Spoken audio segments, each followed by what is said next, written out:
What's up, everyone? Justin here, back with a review. Last night was Halloween Havoc.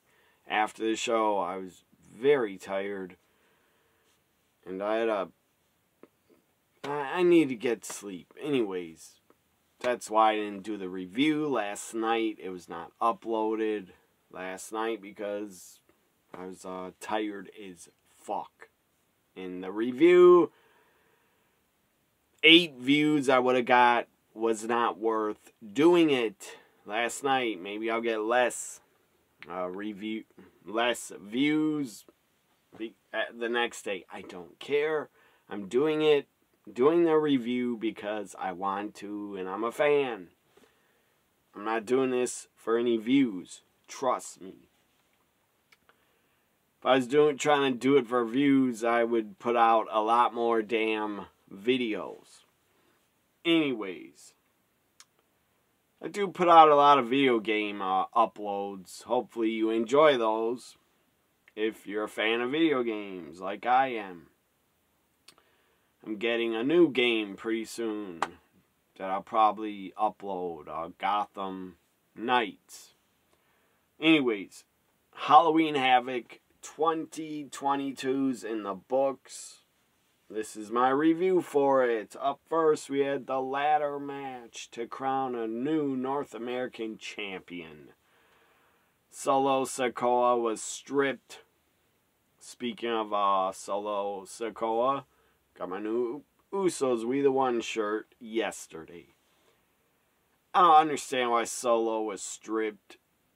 That was stupid, I thought, just because he went to the main roster. They had to strip him. Again, I thought it was stupid that he got stripped. But anyways, ladder match to crown a new North American champ. A lot of fans and friends of mine thought it would be Carmelo Hayes getting it back, and I would have been okay with that.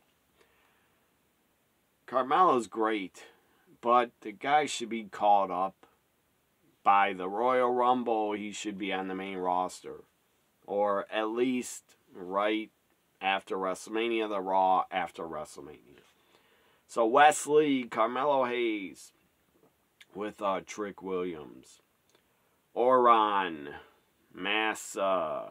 I can't really say the guy's name, but he's a really good talent. Von Wagner, he's not good. I don't think. I think he's boring. He's not awful, but he's boring as hell. And Nathan Frazier, very good worker. Young, rising star is Nathan Frazier.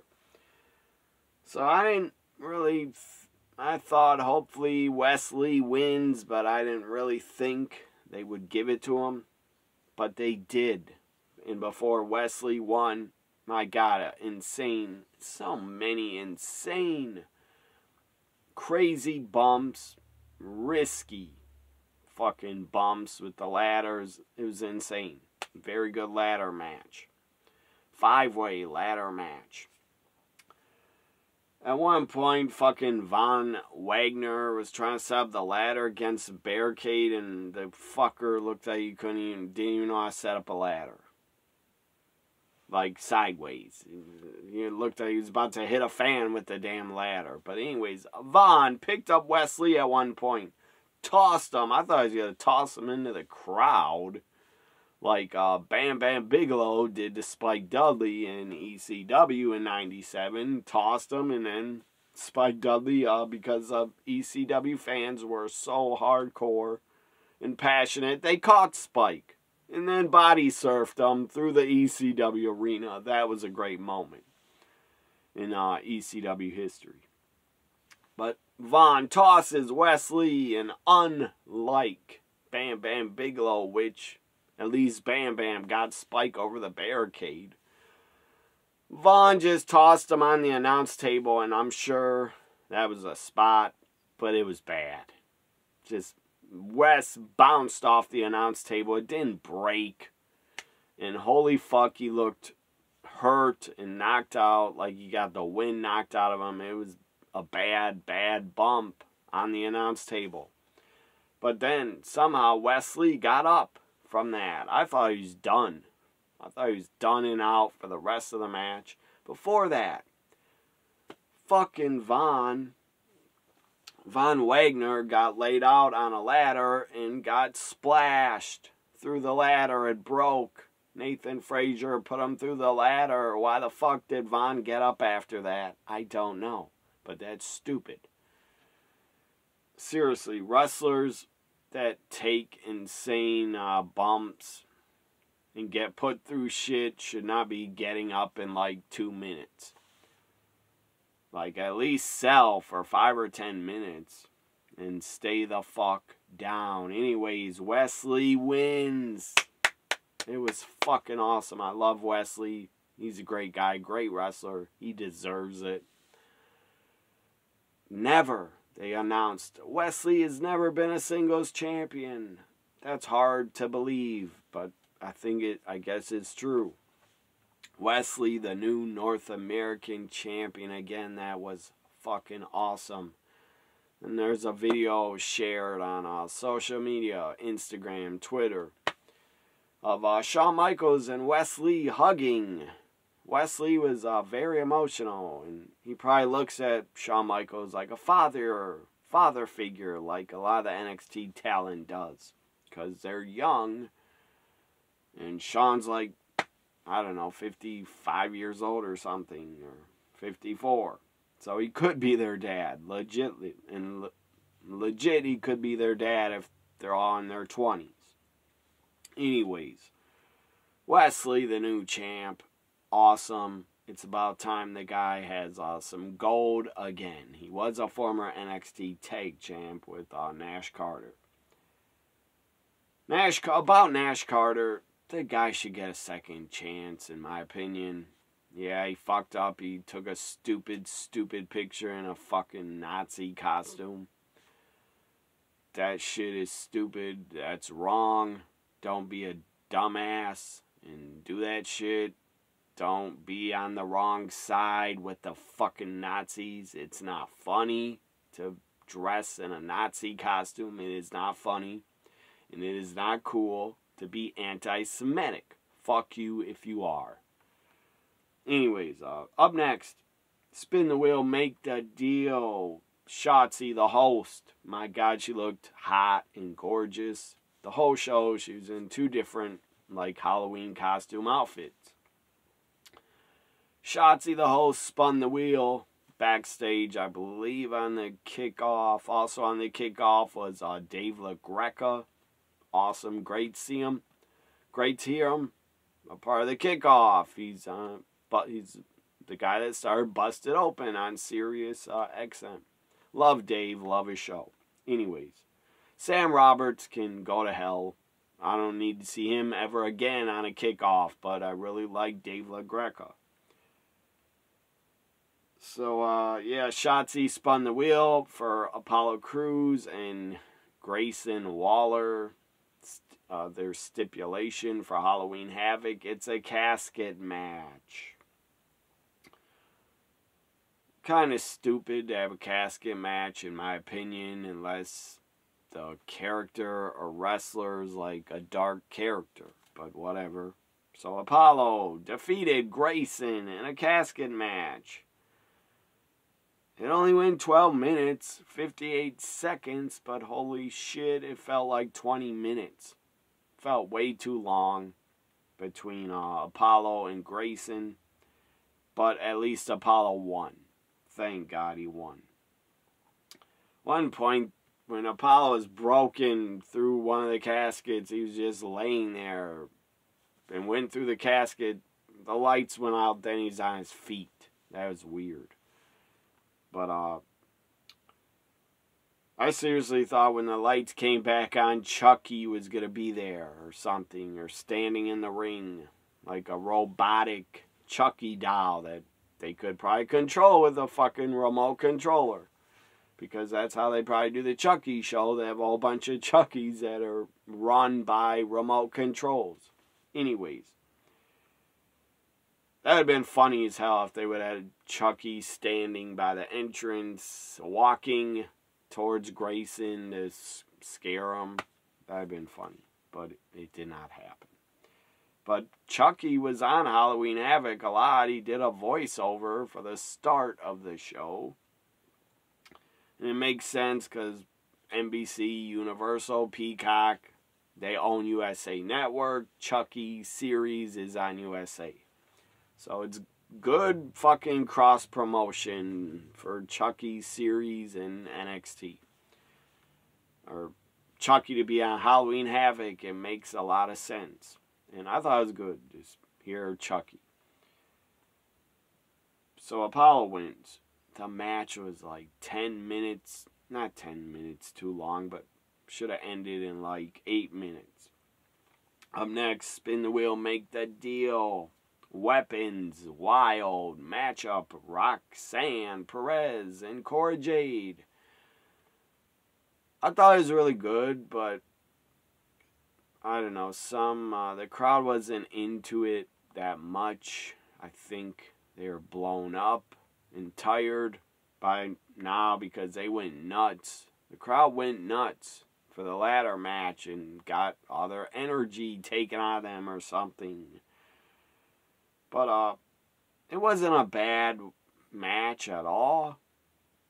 I don't know. Some parts felt slow, but these two women are great. I love them. Roxanne defeated Cora Jade with a code red on a whole bunch of chairs in the ring. Before that, they both went through the table.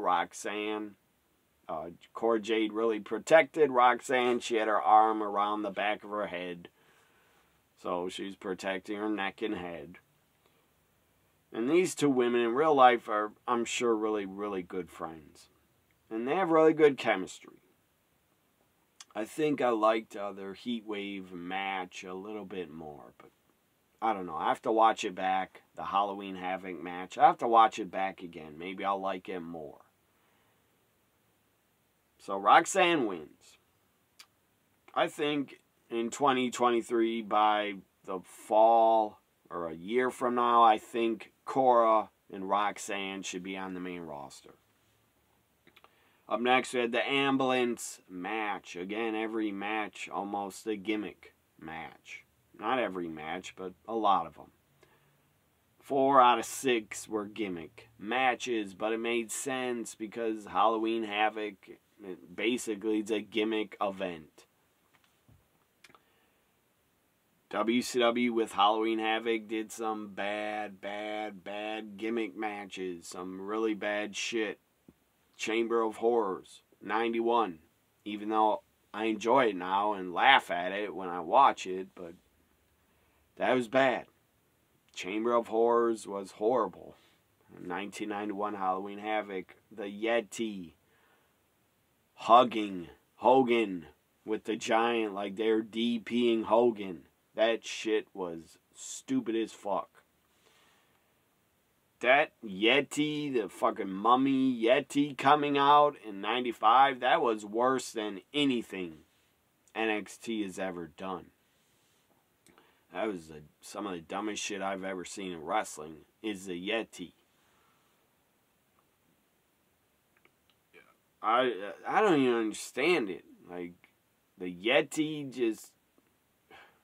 He wasn't part of the Dungeon of Doom. Why the fuck was he interfering? That was stupid. Another stupid ass thing in 95. They had the Giant.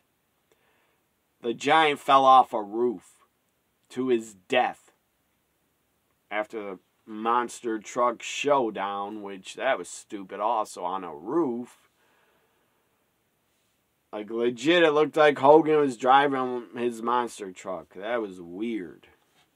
And that was stupid. I don't want to see a monster truck battle before a wrestling match ever. That's not wrestling. You want to see monster trucks, go to a fucking monster truck show. But anyways, before the Yeti, the Giant fell off the roof of the building. What the fuck? Then he came out and he didn't have one mark on him, one bruise on him. What the fuck? He survived it. That was horrible. Anyways. The only good thing about Halloween Havoc 95 was Ric Flair turning on Sting. That was a highlight. But anyways, back to Halloween Havoc 2022. Julius Creed, Damon Kemp, ambulance matchup. If Kemp won, Brutus Creed would have to leave NXT. That was not going to happen, folks. The Creeds were not breaking up or leaving NXT. They might go to the main roster, but I don't think until after WrestleMania or at the Rumble. I don't think one of the Creeds will be in the Rumble, but they could. Who knows? So Julius Creed defeated Damon Kemp. He beat the shit out of him with a chair and a whole bunch of chair shots. That was cool. And then he wins. And then out comes Ivy Nile and Brutus Creed to celebrate, part of Diamond Mine. Roderick Strong, by the way, is still a part of NXT, I believe. He's still under contract. So up next, the Women's Championship. Before this, Toxic Attraction, my toxic girls, as I call them on Twitter. I say all the time, they're my toxic girls. They went to like a haunted house to look for Alba Fire. And I don't like her name, Alba Fire. I just would rather call her Kaylee Ray, but they went looking for her. In the haunted house, they got freaked out. JC Jane was really scared. She didn't want to go in, but she did. Then when they went in, they split apart and broke up. Gigi Dolan acted like she was really, really happy to be at the haunted house. Like, she's a big fan of Halloween, I guess. I don't know. But I like this segment in the haunted house. I thought I was entertained by it. But I'd watch anything that Toxic Attraction's a part of. Mandy Rose gets thrown in the truck by fire and taken back to the Performance Center for Halloween Havoc in their title match. So that was nice. She wasn't stranded. Didn't have to call it Uber. Alba Fire was her Uber driver. And then threw her out of the truck when they got to the Performance Center. I think she pushed her out of the truckers. I don't know. Maybe Mandy fell out to try to escape. Mandy Rose, a champ, NXT Women's Champ for almost 1 year now. Mandy defended against Alba Fire. It only went 7 minutes. Mandy Rose wins with help from Toxic Attraction. And I thought Mandy should retain.